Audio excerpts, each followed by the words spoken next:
Hello, my name is Jason Mazer, and today I'm going to be talking about why minority students have a higher dropout rate than white students looking throughout history. And let's get into it. I wanted to start off with a little bit of an introduction fact. So in 2022, white students had a dropout rate of 3.4% throughout average dropout rate throughout schools across the country. Most minority groups, they have a dropout rate of over 6%.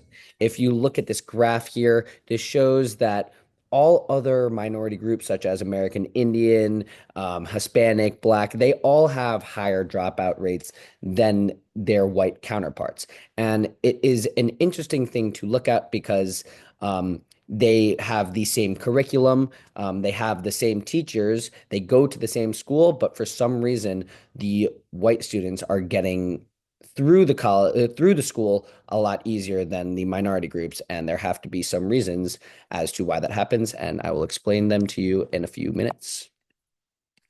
So to first understand why minority dropout rates are much higher than white dropout rates, we have to look at historical context. So throughout this country's history, historical policies have placed minority families in low income areas, reducing their access to well-funded schools.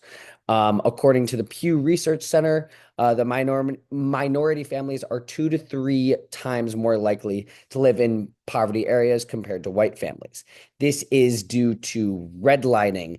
And redlining is the process of putting minority groups in historically low income areas. And this leads to these families and these groups not having the same opportunity because their overall location is less expensive. That means that the schools that they go to don't have as much resources and are much more underfunded than other schools in that district. Another reasoning for this is white flight, or white flight is the phenomenon of where white people move out of minority filled urban areas and move to the suburbs, which results in reduced funding and overall just a worse living situation because the higher ups see that so many people are leaving this area, they're going to focus on making improvements in the other areas that people are going to rather than making improvements in the area that people need that they're stuck in right now. And looking back throughout our country, there's always been an unequal distribution of resources. The white people and the white schools have always been given more resources, more opportunities, more everything in order to become more successful, and that translates to getting through high school. A massive factor, perhaps the biggest factor as to why I believe the minority dropout rate is so much higher than the white dropout rate is because the socioeconomic factors.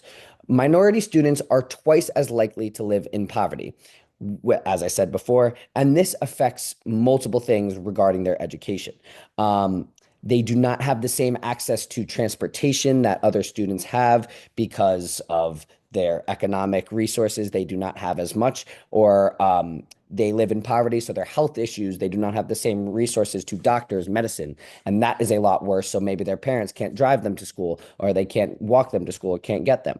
Um, Another reason why these people do not have the same education, even though they go to the same school, is because their school is much more underfunded, and the access to learning tools like technology and the internet is much more limited than people in the better funded, better resourced school.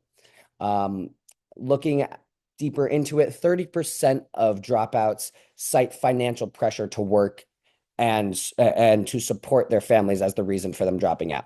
And this connects with my next slide, which is for a lot of these families, the biggest issue is survival. It's not about getting an education, figuring out where the best college for you to go to is. It's about getting enough money and having enough resources so that you can get by with the food that you have on your table and the clothes on your back. But unfortunately, in a lot of these poverty filled areas, which are filled with minorities, It is more about survival for these kids than education. Their family might be in a position where they need all hands on deck rather than preparing for the future. They might need help in the farm, help just general working with general work in order to fix their house or make the adequate money that they need for their family to survive.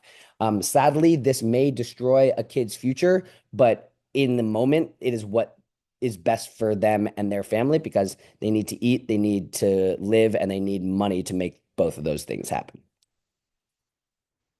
Another huge reason for the minority dropout rate being so much higher is school funding disparities. According to EdBuild, schools serving primarily Black and Hispanic students receive $23 billion less annually than schools with mostly white students. I mean, I don't really have to explain this, but when you're underfunded, you can't do as much as the other schools that are properly funded. These underfunded schools are going to have larger class sizes because they need to have the most people in the school so they can make the most money. There's going to be fewer extracurriculars because there's not going to be enough resources and opportunity for these students to create clubs and be able to go somewhere after class because they just don't have the resources. These students are going to have outdated textbooks because there's not going to be enough money for them to be able to buy the textbooks or for the school to be able to buy the textbooks for them. And then the underpaid and unmotivated teachers. Your education is only as good as your teacher, I believe. And if schools are not able to pay their teachers as much as another school is, then that teacher is not going to work as hard. They're not going to do as much because they're not making as much for the same amount of work.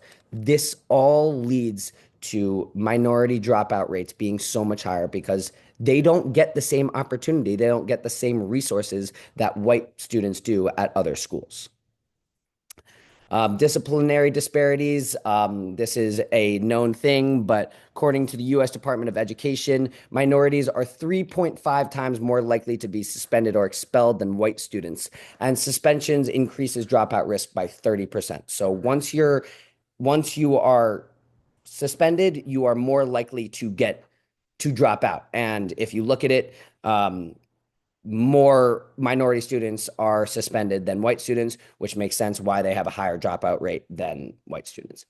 Finally, we need to think of solutions because this is not fair. It is not fair for a student to be given unequal opportunities and have less education just because of where they live. So there are many ways that this systematic error can be eradicated. While we cannot totally change where these people are from and where they live, we can change how they approach school. We can use community initiatives such as a famous one, My Brother's Keeper, which is a mentorship and leadership program for minorities that may not have that mentor or that leader that they need to look up to have a successful future. I believe that we need to invest time in culturally responsive curriculum. Every single person has a different background. Every other person's brain is different.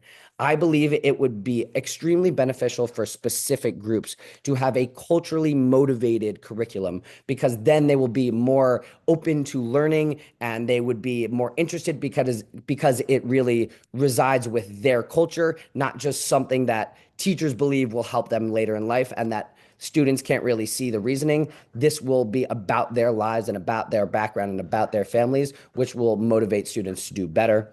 And finally, which is the most important thing, I think everywhere should have equitable funding for under-resourced schools. Yes, it is true that some places are more filled with poverty than others, but each student deserves the same education, the same opportunities, the same resources for success. And it is not fair if one kid has less than another kid just because of where they're from.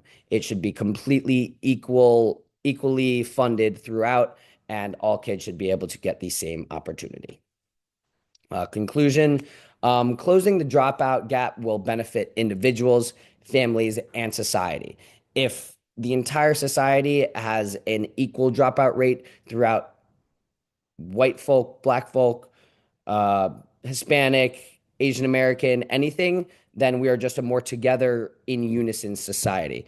We need to support the policies. We need to support mentors and funding initiatives that really allow these students to get the same opportunities, no matter what type of school, no matter how much money their school has, no matter what opportunity they have, they will get the same opportunity if they are equally funded. And I believe that is a massive key to the success of our future nation if all kids are given the same opportunity for an education. Thank you and have a good day.